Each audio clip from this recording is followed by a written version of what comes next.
नमस्कार दर्शक बंधु, आज हूँ गुरुवार दिन नवेम्बर मास 13 तारिख। आसतु जानिबा आजर संपूर्ण खबर और देश दुनियार सबु बड़ खबर पर नजर पकाइबा। प्रतिदिन एमिति न्यूज वीडियो सर्वप्रथमे देखिबा पाई आम चैनल टी को सब्सक्राइब करिनियंतु। तेबे आसतु आजर गुरुत्वपूर्ण खबर गुड़िक उपर नजर पकाइबा। आज प्रथम खबर रही आसंता 17 तारिख में लघुचाप संभावना।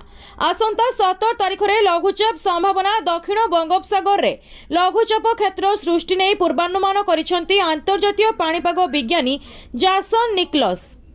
एहार प्रभाव में आंध्र प्रदेश, तमिलनाडु, पुडुचेरी रे एवं केरल रे वर्षा होई पारे। तेबे लघुचाप प्रभाव में ओडिशा रे कोन रहिबो ता उपरे नजर रहिछि।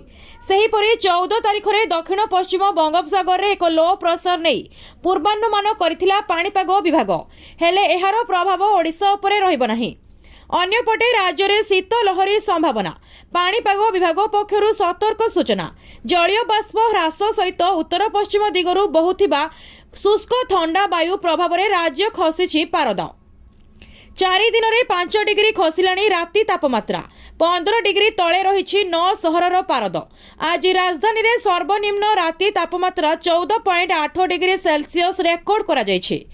जी उदयगिरी रे सर्वनिम्न तापमात्रा रेकर्ड तो होइछि। आगामी 3 दिन पर्यंत 2 ରୁ 3 डिग्री तापमात्रा कमिबा नै सूचना दैछन्ती आंचलिक पाणीपाग विभाग। 11 और 12 तारिख में कटक, अनुगुल, झारसुगुड़ा, कंधमाल, खोर्धारे किछि स्थान में शीत लहरी संभावना रही।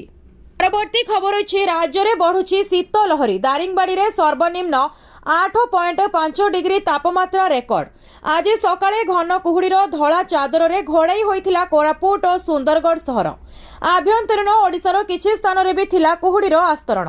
एपटे आभ्यंतरीण और दक्षिण उपकूल ओडिशार सर्वनिम्न तापमात्रा 2 ରୁ 3 डिग्री कमिथिबा बेले दक्षिण आभ्यंतरीण ओडिशार राति पारद 2 डिग्री बढ़िछि। आभ्यंतरीण ओडिशार किछि सहरर राति तापमात्रा स्वाभाविक ठारू 7 डिग्री पर्यंत कम रहिथिबा पाणीपाग विज्ञान केन्द्र कहिछि। दारिंगबाड़ी रे गतकाली राति रे पारद स्तर 10 डिग्री तलको खसी 9.5 डिग्री रे पहुंचीथिला। पछकु पछ फुलबाणी 11 डिग्री, झारसुगुड़ा रे 11.1 डिग्री, भद्रक रे 11.4 डिग्री, राउरकेला रे 12.9 डिग्री, कोरापुट रे 13 डिग्री, सुंदरगढ़ रे 13.2 डिग्री, केन्दुझर रे 13.4 डिग्री, ढेंकानाल और अनुगुल रे 13.6 डिग्री। मोट उपरे 12 सहरर तापमात्रा 15 डिग्री तलको खसीछि। आसंता काली मध्य राज्यर झारसुगुड़ा, कंधमाल, सुंदरगढ़ जिले में शीत लहरी प्रभाव में होई पारे। परवर्ती खबर रही पिला जन्म हेबार मासे भितरे करंतु आधार कार्ड। जानतु एथिपाई किपरि करिवे आवेदन। नवजात शिशुंको पाई आधार कार्ड तैयारी प्रक्रिया एबे बिहार रे आरंभ होईछि। जन्म परे तुरंत पिलामानकर चिन्हट सुनिश्चित करिबा पाई एही कार्यक्रम राज्य सारा 1 लाख रु अधिक अंगनवाड़ी केन्द्र रे कार्यकारी करा जाउछि। एही प्रक्रिया रे उद्देश्य होछि पिलामाने समस्त केन्द्र एवं राज्य सरकारको योजनार लाभ समय मध्यरे एवं सीधा सड़क सेमानक नाम रे पाइबा निश्चित करिबा। पूर्वरु शिशु 1 वर्ष बयस हेबा परे आधार कार्ड तैयारी करा जाउथिला, किंतु एबे जन्मर 1 मास मध्यरे आधार कार्ड तैयारी करा जिवो।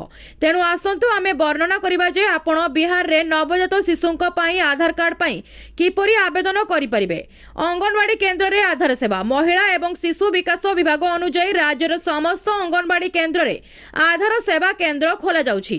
एठारे नवजात शिशुंक आधार कार्ड तैयारी करा जिवो। पिलामानक आधार कार्ड गुड़िको सेमानकर पितामातांको आधार कार्ड नंबर सहित लिंक करा जिवो, जहा द्वारा सेमानकर परिचय एवं परिवार विवरणी एककालीन रेकर्ड करा जाई परिबो। परवर्ती खबर अछि आउ जीवाकू पड़िबनी सरकारी ऑफिस, घरे बसी पाइबे मागणा चाउल। जानंतु देशर प्रत्येक नागरिकंकु खाद्य सुरक्षा आईन अधीन रे राज्य जोगाई देबाकू केंद्र सरकार अनेक योजना प्रणयन करिसेंती।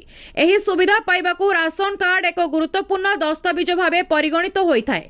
आपणक मानक भितरे अनेक जनक निकटरे राशन कार्ड थिबा बेले अनेक जन नुआ करी एही कार्ड आवेदन करिबाकू चाहुथिबे। तेबे बारंबार विभिन्न जगह को दौड़िबा परे मध्य आपणकू सफलता मिल पारे नहीं कि चिंता करंतु नहीं। आमे आपणकू एक नुआ उपाय संपर्क रे जणाइबो, जेउथिरे आपण घरे बसी ही राशन कार्ड प्राप्त करि परिबे। प्रथमे राशन कार्ड पाइबाकू हेले लोकंकू विभिन्न सरकारी ऑफिस रे घंटा घंटा धरी लाइन ले छिड़ा हेबा सह लंबा समय अपेक्षा करिबाकू पडुथिला। वर्तमान एही प्रक्रिया अत्यंत सरल और सहज होई जाईछि। वर्तमान आपण उमंग ऐप जरिया रे नुआ राशन कार्ड पाई आवेदन करि परिबे, जेउथि पाई आपणकू आ कोनोसी स्थान रे घंटा घंटा समय बर्बाद करने को आवश्यकता नहीं। आपण नुआ कार्ड पर आवेदन कले सीधा सड़क एही योजना रे शामिल होई परिबे। परवर्ती खबर रही रेलबाईर चाइल्ड टिकेट पॉलिसी। एही बयसर पिलांको पई देबे टंका किंतु मिलिबनी सीट।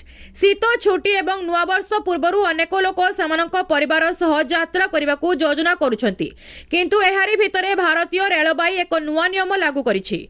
चाइल्ड टिकेट पॉलिसी भाव में लागू होइथिबा एही नियम रे यात्री मानकू अनेक समस्यार सम्मुखीन हेबाकू पड़िबो। जदि आपण पिलामानक सहित ट्रेन ले यात्रा करूछंती तेबे भारतीय रेलबाईर चाइल्ड टिकेट पॉलिसी रो नियम गुड़िकू बुझिबा अत्यंत गुरुत्वपूर्ण, कारण एही नियम गुड़िक विषय रे भलो भाव में न जानिले आपण टिकेट बुक करबा किंबा यात्री समय रे समस्या रे पड़ी पारंती। यात्री मानक द्वंद्व को एड़ाइबा पई भारतीय रेलबाई स्पष्ट भाव में पिलांको टिकेट एवं भड़ा नियमावली स्थापन करिछि। संशोधित 2020 रेलनीति अनुसार पिलांको टिकेट दर बयस अनुसार भिन्न होइथाय। एपरि पिलामाने मागणारे ट्रेन ले टिकेट बिना यात्रा करि परिबे, तथापि सेमानकु एक पृथक सीट किंबा बर्थ जोगाई दिया जिबो नाही। एहार अर्थ होछि पिलाटी तांको पितामातांको सहित समान सीट किंबा बर्थ रे यात्रा करिवे। परवर्ती खबर अछि आसिला समस्त सुभद्रा महिला मानक पई खुशी खबर। सुभद्रा योजना को नहीं बड़ खबर, पुणी समस्त को मिलिबो सुभद्रा टंका। जानतु नुआ करी केबे करि परिबे आवेदन आउ केबे मिलिबो टंका। राज्य सरकार सुभद्रा योजनार महिला और युवती मानकू आउ एक बड़ आश्वस्ति देबाकू जाउछंती। तृतीय किस्ती रे जेते भी बाद पड़िछंती समस्त हिताधिकारी मानकू टंका दिया जिवो। सुभद्रा पोर्टाल ले अयोग्य हिताधिकारी प्रसंग रे उपमुख्यमंत्री प्रभाती परिड़ा गणमाध्यम को सूचना देइछंती जे ई-केवाईसी डाटा एंट्री रे किछि त्रुटि जोगु केतेक योग्य हिताधिकारी मानकू अयोग्य दर्शा जाइछि। सेथिपाई बहुत योग्य हिताधिकारी द्वितीय किंबा तृतीय किस्ती टंका पाई पारि नथिले।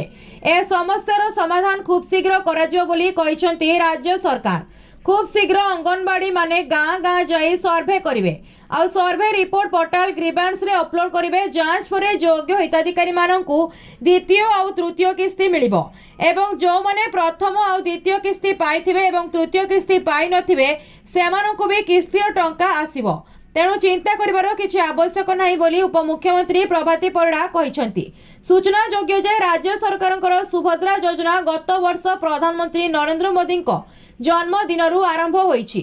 ए सुभद्रा योजना अधीन रे एपर्यंत तृतीय किस्ती पवित्र राखी पूर्णिमा अवसर रे गत अगस्त मास 9 तारिख दिन जयपुर गस्त रे 5000 टंका लेखाएं मुख्यमंत्री मोहन माझी हिताधिकारी को बांटिथिले। परवर्ती खबर अछि पीएम किसान योजना। आउ अल्प दिन मध्य 21तम किस्तीर टंका पाइबे चाषी भाई। सारा देश में चाषी माने आशा रखिथिले कि दीपावली अवसर रे सेमानंकु प्रधानमंत्री किसान सम्मान निधिर 21तम किस्ती मिलिबो बोली। हेले दीपावली सरीगला सिना चाषी को बैंक अकाउंट को टंका जाई पारि नाही।